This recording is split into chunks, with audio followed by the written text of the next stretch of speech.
Alkanes. As stated earlier, there are two broad types of hydrocarbons. Aliphatic hydrocarbons can be straight chains, branch chains, or cyclic rings. Aromatic hydrocarbons include a benzene ring and are so named because the first ones classified had a pleasant aroma. Not all aromatic hydrocarbons smell pleasant, but they all have a strong odor. We will first discuss the aliphatic hydrocarbons, then the aromatic hydrocarbons. Aliphatic hydrocarbons consist of three classes of compounds that represent three homologous series.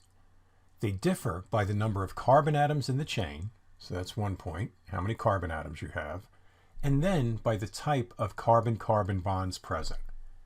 Alkanes, only single bonds, and are saturated. Alkenes have at least one double bond and as a result are unsaturated. Alkynes have at least one triple bond and as a result are unsaturated. So you go from single to at least one double to at least one triple. Hydrocarbons, in which all the carbon atoms are linked to one another only by single bonds, are called alkanes or paraffins. They are also known as saturated hydrocarbons because each carbon has 4 single bonds and cannot form any more bonds.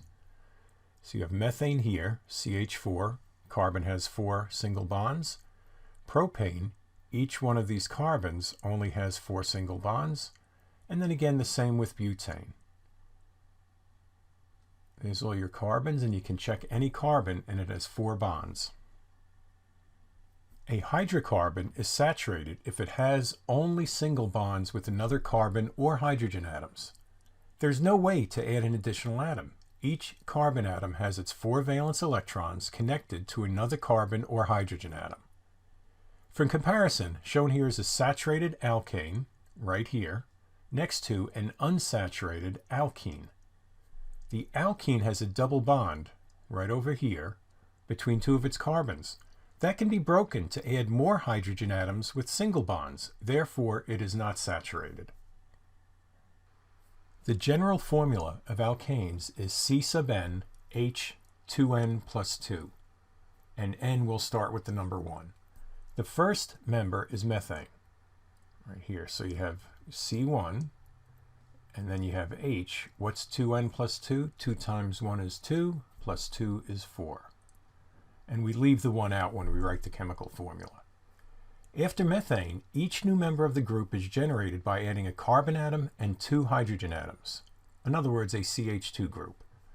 While their molecular masses differ, the members of this homologous series have similar chemical and physical properties.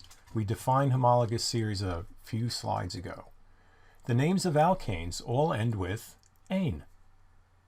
This table shows the first 5 alkanes and the general formula for any alkane. We'll be doing this for the alkenes and the alkynes, so if you'd like, pause and you can study this video. But let's just look at it quickly. We start with 1 carbon with this methane. It has 4 hydrogens, and we already showed how that gives you CH4. And then go down to pentane. All right, 5 carbons, that's the N, and here's ane, that's what they all end in.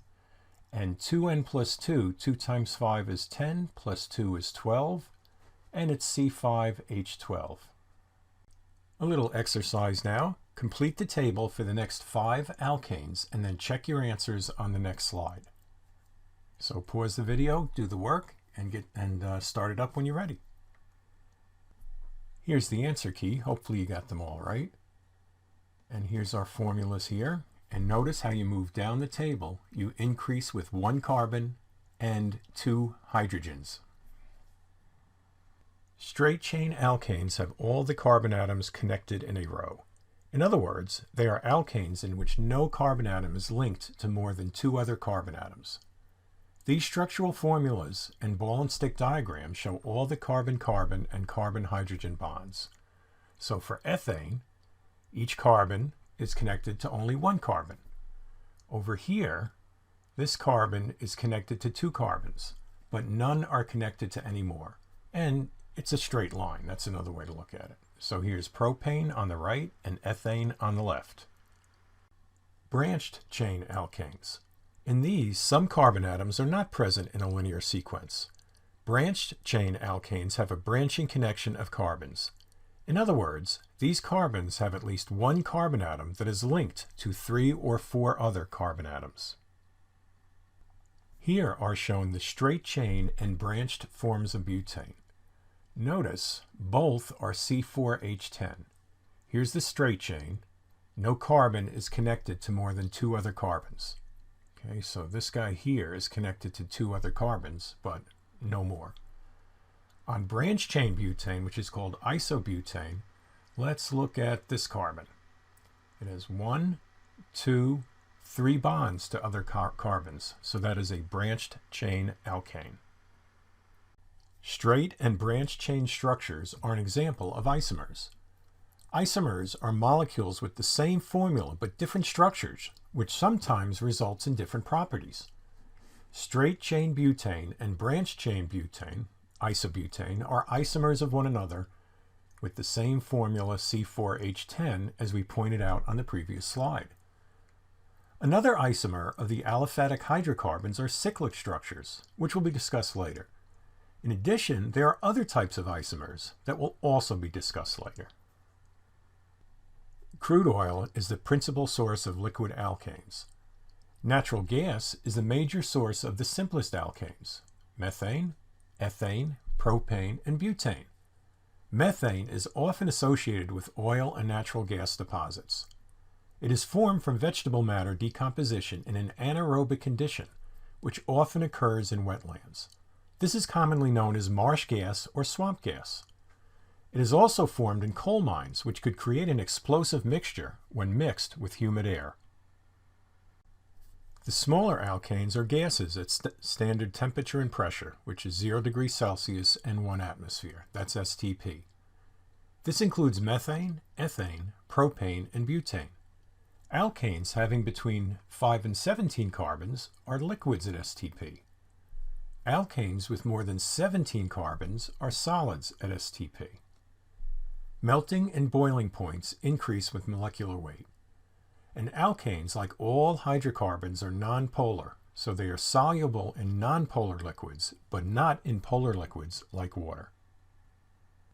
And here's a table of alkanes with their molecular formula, their condensed structural formula, and you can see how big these guys get, their names, and then their boiling points. So you can pause here for a second if you want to look at the different alkanes, and then move on when you're ready. The previous slide showed that the boiling points of alkanes increase with increasing number of carbon atoms. This can be explained in terms of intermolecular forces of attraction. The melting points also increase with increasing number of carbon atoms due to the increase in the intermolecular force. Another reason for this is how well the molecules fit into the crystal lattice. Hydrocarbons can be straight chain or branched chain molecules and can affect the close packing of individual molecules in the crystal lattice. Straight chain molecules can be packed closer together than a branched molecule, experiencing stronger intermolecular forces. Due to the nonpolar nature of the molecule, alkanes are not soluble in water. Liquid hydrocarbons are good solvents for other nonpolar molecules.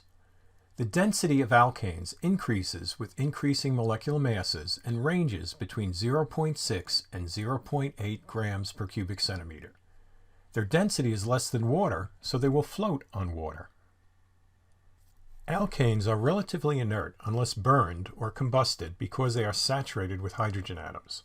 There are no double or triple bonds to break to form new compounds. However, they will react with halogens like chlorine when provided energy in the form of heat or ultraviolet light. The heat or light breaks the bond between the 2 halogen atoms, and one of them substitutes for one of the alkane's hydrogen atoms, while the other forms a new compound. For example, chlorine can react with an alkane to form a chloroalkane and a molecule of HCl. This is called a substitution reaction. Alkanes, like all hydrocarbons, can burn to release energy and form carbon dioxide if there's enough oxygen available, or carbon monoxide if there is not. This is the basis for their widespread use as fuels. For example, this is methane, over here, undergoing complete combustion with oxygen. Complete combustion occurs when there is enough oxygen available. So what's it forming? It's forming carbon dioxide and water and releases a whole bunch of energy. The reaction with methane, or the related reaction with other hydrocarbons, is an important source of energy. This is the same reaction with insufficient oxygen available. Note the creation, right over here, of carbon monoxide, which is very dangerous. It bonds to hemoglobin, reducing its ability to carry oxygen to the body cells. This can lead to injury or death. Car engines emit carbon monoxide since the internal combustion has limited access to oxygen. That's a reason that engine exhaust is so dangerous in closed spaces. Some heating systems can become dangerous in the same way if insufficient oxygen reaches the flame. Carbon monoxide detectors in homes protect the occupants in case the heating systems emits carbon monoxide due to a lack of sufficient oxygen. Methane from natural gas is used for fuel in homes as well as in industry. It is used for making carbon black, printing ink, paints, and automobile tires. Catalytic oxidation of alkanes provides alkanols, alkanal, and alkanoic acids, and we'll talk about those later. Alkanes with higher number of carbons are used as gasoline, kerosene oil, diesel, lubricating oils, and paraffin wax. Methane is also used for making halogenated alkanes such as chloroform, dichloromethane, and carbon tetrachloride, which are used as solvents in the laboratory and industry.